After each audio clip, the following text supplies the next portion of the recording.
From the land, Grant University in Urbana-Champaign, Illinois. This is the closing market report. It is the 28th day of August, 2025. I'm Extension's Tug Gleason at the Farm Progress Show in Decatur, Illinois. Today, we'll hear from Luke Worrel. He is with Worrel Land Services and worked with Gary Schnitke to collect information about the latest land value survey for the state of Illinois. We'll talk with Scott Irwin, agricultural economist, about the biofuels landscape. He has a lot to say about soybeans, particularly about soybean oil and some of the Trump administration policies. And we'll turn our attention to agronomy. John Jones, talk about the corn crop here in the state. He's an agronomist at the University of Illinois and with Extension, all on this Thursday edition of the Closing Market Report from Illinois Public Media.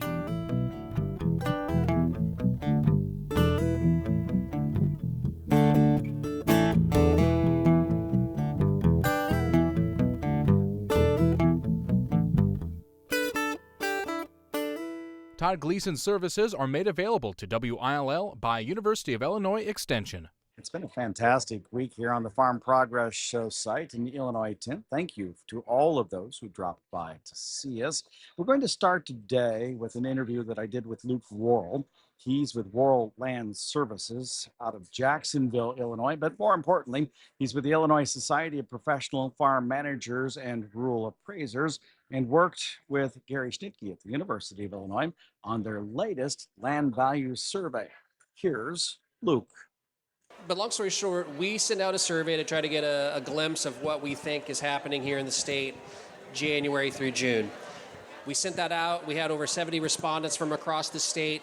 Our results probably wouldn't be earth-shattering to many, but we did see continued declines in the land market. We saw Class A land down around 2.2% and other classifications down around 3.5%. If you put that on top of what we saw last year, you know, we're off around 7 to 10% from our highs from a couple years ago. What I said on the podium a little bit ago, what I'll say right now, is obviously, if you zoom out, we're still really historically very high, right? So even though we're down 10%, you take that off, we're still at levels that would have been a record breaker 5 years ago, 6 years ago. So yeah, continued softening. Not only that, but also in the rental markets. But that was the quick synopsis on values. Okay, and then on the rental side, are there expectations for cash rents to go down this fall?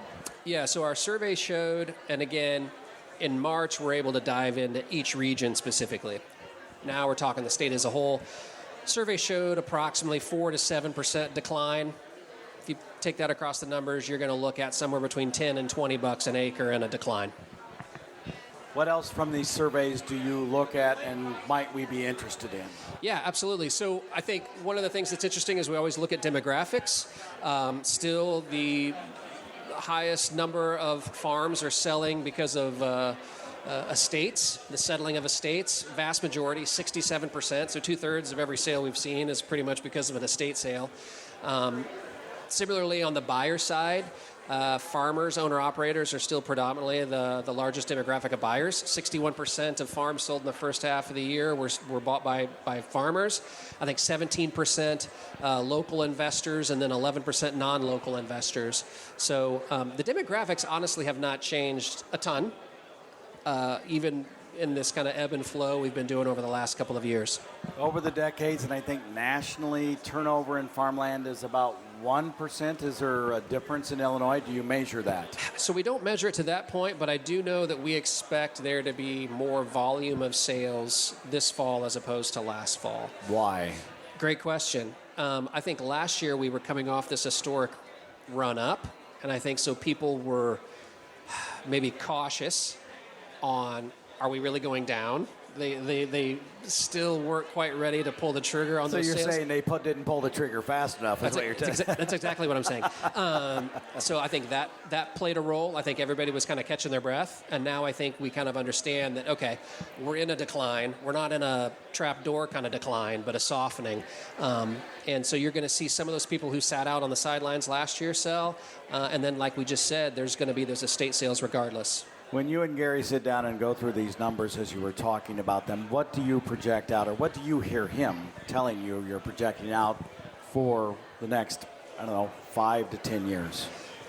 It's funny you asked that because we asked a question just 2 years out, and it's pretty clear that all of us are very conflicted, even on 2 years. We asked the survey, where do you see the land market in 2 years? And I think 33% said up, 44% said the same, and the remainder said down. So it's like we're all kind of conflicted. I think as far as like short term, I think we're all expecting another like marginal softening. I think that's the projection, and that's what the survey showed is people expect land to, I'll put it this way. We asked a question, what do you expect the land values to do in the second half of 2025? And I'm pretty sure not a single person said go up of any variety. I think 89% said to either stay the same or to go down less than 3%. And then 11% said a decline higher than 3%. Not a soul predicted it to go up. So I think we're expecting to either kind of settle in or gradually continue to decline marginally. I'll ask a classic Bruce Sherrick question at the end of most of his presentations, and I don't think I have this quite right because I'm flipping it around, but because you are Luke Worrel of Worrel Land Services, I want to know, if you had land, would you sell it? Raise your hand. He's not raising his hand. So it's hard to ask a guy in ag about. Don't get me wrong, I love selling land, but if I own it, it's hard to let that go, right? I'm going to hedge my bets here. This is going to sound like a total cop-out. I admit it. I think a lot of it is going to be completely dependent on. I say it a lot. Each farm is so uniquely different, and with it, the ownership structure surrounding it. So, we see this all the time. There are people who are very much let's sell while we're strong, and then there are other people who it's just inbred in them that we own land. That's what we do. I'm never selling it. So when you ask that question, I think of like the Worrel home farm, and I would never sell that. But if I lived in Texas and I owned land in Illinois and I'm never here and I don't have an emotional connection to it, perhaps I would. There you go. If that makes sense. It does. Thank you. Yep. Give a nice round of applause to Luke Worrel. He is with Worrel Land Services out of Jacksonville, Illinois. John Jones is with us, too. John is an agronomist, a soil scientist on campus. I'm not going to take too much time with you, John, but I do want you to say a few words very quickly about the crop this year, the condition of the corn crop and soybeans, and what you think farmers might be able to harvest for the season. Sure, thanks, Todd. So one of the things that's important to note is when we look at just the accumulation of growing degree units, those biomass numbers per area, and that's, again, overall corn leaf biomass is what's going to drive eventual yield potential and hopefully a long duration of grain filling period, that we caught up in many cases. Now the plants unfortunately may have hit that that switch to a reproductive stage at a time when we had very high nighttime temperatures and we had a very rapid accumulation of growing degree days. On an area basis or acre basis, we might be okay in terms of the amount of carbon accumulation that we had, but our yield potential certainly might be a little different just depending on when those corn plants switched into the reproductive phase. So it might be important if you're a producer to understand what your crop looks like based on planting date, to look at growing degree days accumulated in your area to see whether when it hit pollination, to kind of figure out what really happened in your field. I think it's worth doing some diagnostics on ears. If you have a water heat stressed ear compared to, let's say, a true pollination issue, you'll have some different deformities in how that ear developed from the butt up to the tip of the ear in terms of the kernel development. If you're able to identify that it was water stress, you'll probably see more consistent lack of kernels or kernel depth. If we're dealing with a pollination issue early, you're actually kind of look at those butts of those ears and those kernels will be a little more deformed. We're seeing some ears that look really good in the middle because those early silks may not have had the best scenario and the late silks might not. And so there's some differences in the ear development that we might be able to kind of do a post-mortem on what happened to that corn crop. But certainly look at not just, let's say, your relative maturity of your hybrids, but the growing degree days to get to those certain points. Those are very important to go back, collect some data, and maybe log for next year. All right. Thank you much. I appreciate it, John. That's John Jones. He is an agronomist, a soil scientist here on the Urbana-Champaign campus of the University of Illinois. Let's turn our attention now to biofuels. Scott Irwin is here. He is one of the best specialists on biofuels, the RVOs, the RFS in the nation. People turn to him consistently. He's always looking at the policy and the data and what it means, and it is always confusing, right? And the RIN policy in particular is always confusing. There are days, Todd, I go, why did I decide to get into biofuels? This was, yes, what was this decision about? What was I thinking? Okay, so there have been policy issues related to EPA recently. Mm-hmm. Background me on them very quickly and then detail what these new policies might mean for biofuels in the United States. Okay, big picture first. Yes. Was second Trump administration, what was going to be their policy bias, pro-ag or pro-big oil, in the second administration? That was the big question that hung over everything. In the first Trump administration, decidedly pro-big oil. So that was the first question that everyone was wondering about. And the answer to that is basically a complete reversal in Trump 2.0 compared to Trump 1.0. Big oil was in the driver's seat firmly in the first Trump administration. All the signs now are that it's been a 180, and now ag is in the driver's seat, or ag and biofuels, however you want to say it. If agriculture gets an MFP payment, I suppose that will be a real telltale sign that ag's going to stay in the. I know there's a differentiation, but I feel like that tells us that ag, given the amount of tariffs that are going on across all kinds of different industries. Although I would still say it's still a change in kind, because in the first Trump administration, there were large trade payments. Right. But biofuels policy clearly went in the direction of the interests of the oil industry. This time, probably we're going to get both. Maybe, and if we don't get both, and we only get the RVO, I'm trying to suggest that it may have swapped positions. But we'll see. That's a policy issue yet to come. We do have well-defined data points now on biofuels that we can talk about. Tell me about them. So the first one was last June, the new Trump administration, EPA, which is responsible for setting the RFS mandates, came out with their first major rulemaking, and it was for setting what are called the RVOs, or the mandates, for 2026 and 2027. So that was point number one. And wow, they surprised everyone with how aggressive they set the mandate levels and some of the trade restricting rules that were new in that rulemaking. Used cooking oil not being able to come in and be used in renewable diesel, for instance. Well, that's a different policy.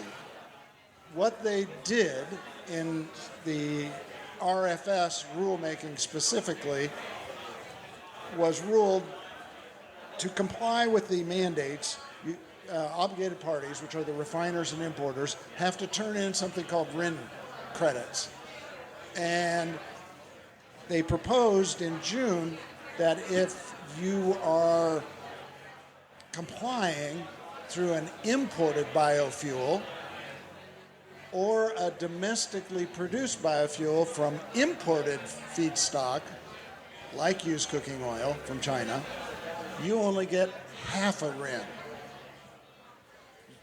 I mean, 50% of if you use domestic feedstocks and compared, you get twice as much RIN revenue if you use domestic biofuels made from domestic feedstocks.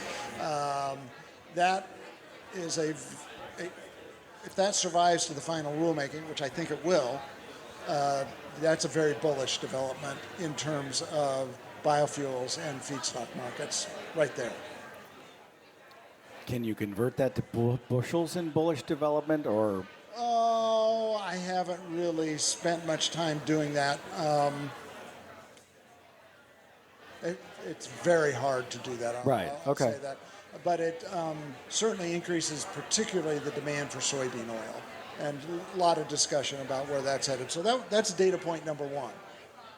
Data point number two was in the big beautiful bill, a revised tax credit for biofuels. So the brief history there is we had a biodiesel, $1 a gallon biodiesel tax credit for a long time. 2022, in the IRA bill under the Biden administration, that was converted to something called 45Z with the level of the credit keyed to carbon intensity scores. So that's what happened there. In the BBB, there were a number of features of the new 45Z that was passed under the Biden administration that ag was very upset about. And they successfully, dramatically changed the rules for the 45Z tax credit in the BBB that was passed in July. For example, now almost every corn ethanol plant in the United States is going to probably be eligible for a 10 to 15 cent tax credit, at least, under that bill. And they had not been getting anything since 2011. And there's a variety of changes there, but the big one was that told you ag was in control was that they eliminated in the carbon scoring something called ILUC, ILUC, or indirect land use charges. Those went away and really puts plant-based vegetable oils in the biofuels tax credit world on an even footing with the things like used cooking oil, tallow, and animal-based fats and grease. And so that's data point number two. That was a bullish development.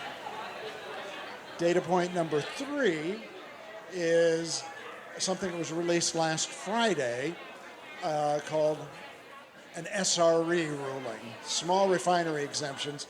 And without getting into all the gory details, there's a way that small refineries can petition to be exempted from the obligations. In the first Trump administration, these were used as a backdoor means of cutting the mandates. That's all you need to know. And so everybody's wondering, huge uncertainty. For legal and political reasons, there was this incredible backlog of these SRE petitions going all the way back to 2016. Billions and billions and billions of gallons of biofuels demand was in essence at stake. And so they released their rulemaking, and on net, it's got a lot of dimensions to it, very bullish. And there's really only one more domino to fall, in my opinion, before we have, at least in the biofuels, in especially renewable diesel and FAME, a pretty explosive situation, and that's a technical issue called reallocation. So the idea is, if you award an exemption from the RFS mandates to these small refiners, what happens? Under the first Trump administration, they in essence just subtracted from the mandates. Reallocation is just transferring the obligation, the gallons from the small to the larger refiners. That decision is still outstanding, but the press release last Friday, everything I'm picking up from talking to people in D.C. is that it's going to be something in the ballpark near full reallocation. And which means all the SREs that are forgiven, all those billions and billions of gallons, get transferred and must be absorbed by the large refineries. in the future. In the future. Yes. And now they did a very cute trick that's going to clearly end up in court for the old 2016 through 2022 SRE petitions, which there were, by my estimation, at least 10 billion gallons of those things were potentially in play. They awarded them all, but gave them back in return their old RINs, which are worthless. Oh, the small refiners' heads were exploding. And they're going to take that to court immediately. And so this whole story's not over, but that'll play out in the courts years and years into the future. So, what basically the EPA did under Trump is they didn't give out as many.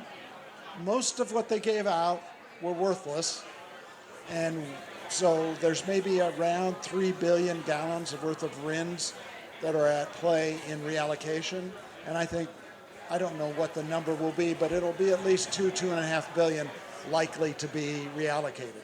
A clarification point for me, because sometimes when we talk about RINs and them being reallocated, these are already produced gallons, already used gallons. But if they're reallocated and pushed forward, are these gallons that the large refiners are now obligated to produce going forward, and that's why we're bullish? Yes.